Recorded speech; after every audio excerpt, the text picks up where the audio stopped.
Alors mani pompi tawo artisnet artiste international gandiraɗo Dadi Diawo sabu ɗo paami toon mo wi Dadi Diawo woppata pulago Dadi Diawo mo artiste mo gandanta mo nananiɗo ɓamtare leñol ngol surtout e oɗo affaire mo gandanta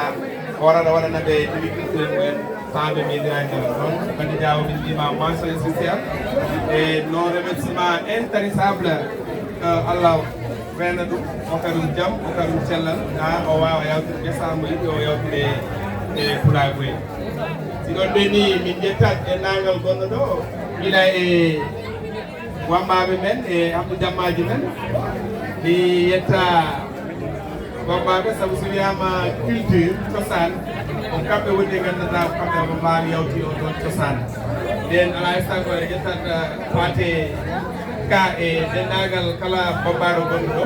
min mbiya tan ko weltare mawde min dañi oɗo jamma ɗo donc noon si yawti en ƴettat miñiraɓe meɗen élewaɓe étudiant ɓe gandanta eɓe ƴettine feere nde min ndenni mumen Allah waɗi ɓe beeli liggol koɓe mbiɓe mbaɗe kala ɓe mbaɗa ɓe mbiɓe gacce ɓe gacca ɓe goppi miijoji ha Allah waɗi oɗo jamma wawi yaruno hader ndi nden ala sago gonnoɗo hande ancien agent ana tawa e mumen le parrain Ousmane Ba woni agent urbanisme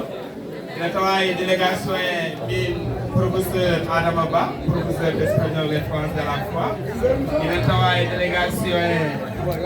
monsieur Sidadi Ba agent de développement jeune le fameux secrétaire élargir incontournable du groupe certainement en compagnie donc de monsieur Ousmane Ka on gandanta aussi ko biyamen ko gandanta aussi ko daradiɗo fedde nde no feewi kala ko gandanta windama e jawti feewi kawoni secrétaire en donc Ousmane mention spéciale et Ousmane noon jemmowo jemmo particulier par ce que wondi e madame la première dame et la deuxième dame à savoir madame Ramata et madame Salamata donc kamɓe aussi gacce ngalama jettanama no feewi no haadir ina tawa e délégation madame Siraba ko woni joom suudu Ousmane Ba woni parrain du jettino ina jeeya e délégation aussi madame Touyaba